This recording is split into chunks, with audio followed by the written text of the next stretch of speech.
Hello, welcome to Carrow Road, where Norwich City's survival fight has taken a turn for the worse despite another pretty decent result, or at least performance, a 1-1 draw with Crystal Palace here on New Year's Day, where Norwich could probably claim to have deserved all 3 points, although a point in the end is probably not a total disaster in isolation. The problem is that results have very much gone against Norwich today, and with 17 games left of the Premier League season, they are 7 points adrift.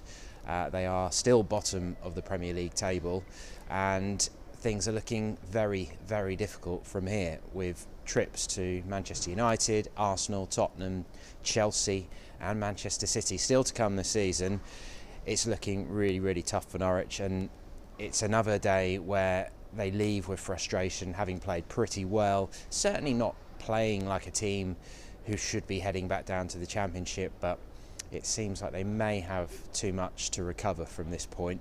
Spoken to Todd Cantwell after the game, who scored his 6th goal of the season. He's very much not giving up hope. He still thinks that they're very much still in the fight. I guess the players have to say that to a certain extent, but the way he delivered it certainly sounded like he believed his words. So hopefully that's a good reflection of how it felt for the players, and Todd admitted it felt like a defeat.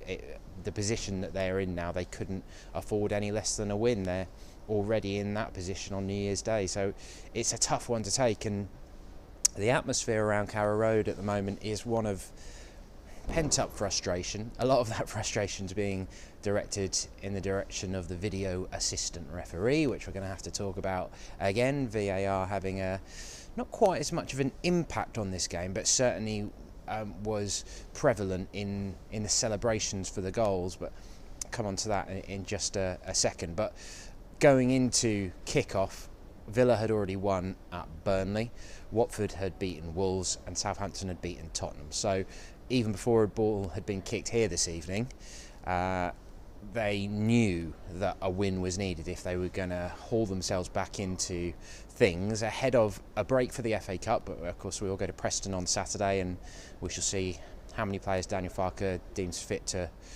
rest for that day, and then they go to Manchester United for their next league game. So it was always going to be a difficult one, but they took the lead in just 5 minutes into the game, and as I say, it was Cantwell. It came from some lovely play and exchanges of passes into the box from Cantwell and Emi Buendia. A little bit of fortune as Buendia sort of scooped the ball to Todd off a deflection off Mamadou Sakho, and Todd finishes the job, slots it home nice and comfortably in front of the Barkley, 6th goal of the season. He's just certainly once he has a sight of goal, he's got that confidence at the moment to finish comfortably. That it was just no problem. As soon as he got the ball, you expected him to finish it.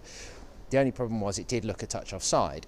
Once we'd seen the replays, we'd seen that Sakho was involved with that, but I think at the moment Buendia hits it, he isn't offside anyway. So in the stadium, the goal wasn't celebrated like a goal normally would be, albeit it's 5 minutes into the game, so you don't go too mad at a goal that has come so early. But people were unsure whether it was going to stand, whether it was going to be offside. Certainly up in the press box from where we weren't sure if an offside was going to chalk it off. The players on the pitch held their, not held their breath, but held their celebrations. And Alex Tessie was one of the players who was almost sort of throwing his hands up saying, "Is it a goal?" And eventually it came obvious that no VAR was going to be overruling the goal, so the celebrations could start. So that was a sad reflection of where VAR is, and that's one of those things that's so difficult. But it's the first time that I've really noticed it at Carrow Road that a goal hasn't been celebrated fully because of that. So from there on, Norwich certainly had the better of the first half. Max Aarons fired just wide late in the first half. They had the better of the play. Well, it was a real midfield battle. I think we did see the knock-on effect of the busy festive period here today. There maybe a bit of tiredness on both sides, and maybe lacking that little bit of intensity that you normally get from a Premier League game. Cantwell also tested the Palace keeper with a decent low sort of half volley from good play from Max Aarons on the right, and Emi Buendia also with a sort of clever volley as the ball was dropping, which the keeper did hold. If that would have gone in, that would have been quite the goal. Daniel Farke made 3 changes to his starting lineup. He brought Sam Byron back in for Jamal Lewis at left back, kept Mario Vrancic in the side, but Onel Hernandez and Marcus Steepman both dropped to the bench, with Todd Cantwell and Kenny McLean both coming back in. And all the Norwich midfield worked really hard. There wasn't too much glamorous work for them to get through. I think perhaps Vrancic would have hoped to have had a bit more control of the game. But Buendia was really good again, particularly for the first sort of 70 minutes of the game before things started to go awry. He was very good. The big Palace chance in the first half came from a mistake from Christoph Zimmermann. Tim Krul did his best to deal with it, and then eventually Zimmermann made a really good block to deny James MacArthur, I think it was. And they of course have Wilf Zaha, who is a huge threat, and he would prove that before the end of the game. But overall, Norwich really frustrated him. Max Aarons did a good job on him. There were a few fouls on him. Grant Hanley and Max Aarons both booked for bringing him down. But as I say, he would have a huge say in the equaliser. But the key before the equaliser is that Kenny McLean rattled the bar with a really good shot, right-footed. But the bar was still shaking as Palace broke, and eventually, when they got their goal, it was Zaha, as I say, with a burst of pace on the left side, gets the ball across. So he's beaten Aarons, who then is on a yellow, so can't really commit too much. Gets the ball across, and it's Connor Wickham who's come on, the former Ipswich striker, come on as a substitute early in the second half. And he prods it in from close range, has read the cross from Zaha well. But I just watched the replay back, and even Zaha and Wickham, they think it's offside to start with. They totally check their celebrations. The offside flag does go up, so they hold fire, but then VAR starts to roll in, and everyone at Carrow Road is well aware that a check is being carried out to see if the goal being disallowed was the correct decision. And sadly, we have some TV screens in front of us up in the press box, and once we saw it first time, Christoph Zimmermann's foot is stretched out and playing Wickham onside by a few inches probably. It's kind of a weird one, because otherwise Wickham looks offside to the naked eye at the time because of the momentum swing almost. Wickham going that way and Zimmermann the other, he looked clearly offside, but it wasn't. Once you got that freeze frame there, Wickham's goal stood, and the Palace fans went mad, and from there on it was largely Palace pushing for it, although there weren't too many clear-cut chances towards the end. Both teams fairly tired. A few substitutes broke up. Adam Idah came on in injury time, made his Premier League debut, got a few touches of the ball, but no real chance to have any goal impact. Marcus Steepman had actually replaced Pukki with, I think it was 10 minutes left, and was playing up front initially.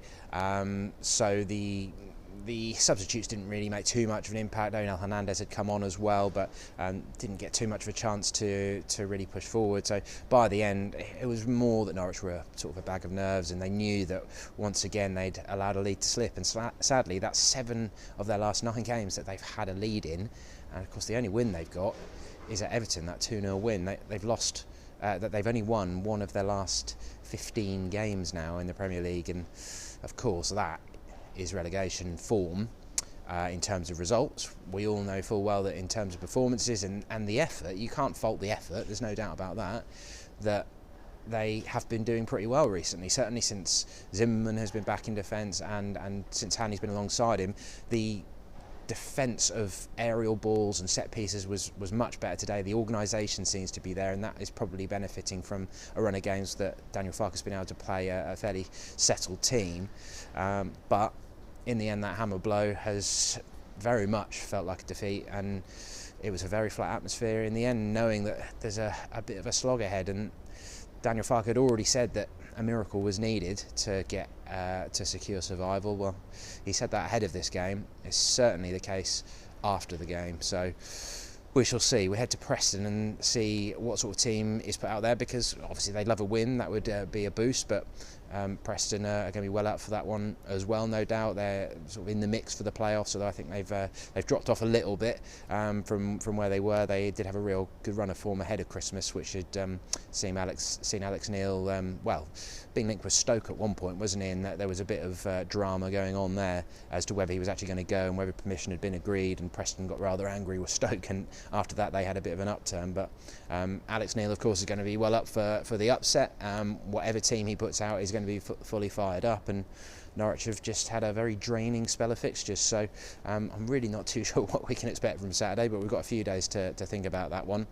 And assess what Daniel has to say about it. He will have a back on press conference duty ahead of that game. But yeah, it's a really tough one to take. I said on Twitter after the game that it feels a bit like death by a thousand cuts at the moment, because they are playing well enough for a team who should be above the relegation zone, but the results are not there that they deserve, and that is making it very difficult. If they were losing 4-0 and they were getting thrashed here and there, and they were clearly not good enough for this level, then of course the fans would be up in arms, and there'd be a lot of trouble off the pitch, really, in terms of arguments and people really getting annoyed.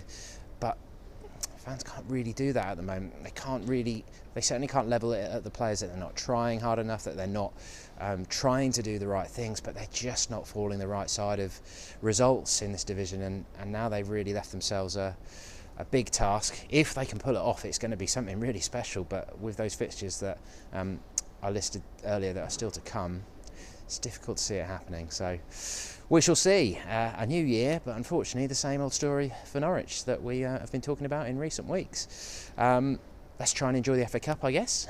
See if that can provide a positive distraction and go from there. Thank you very much for watching. Head over to pinkun.com for all the reaction and analysis, and we will catch up with you soon.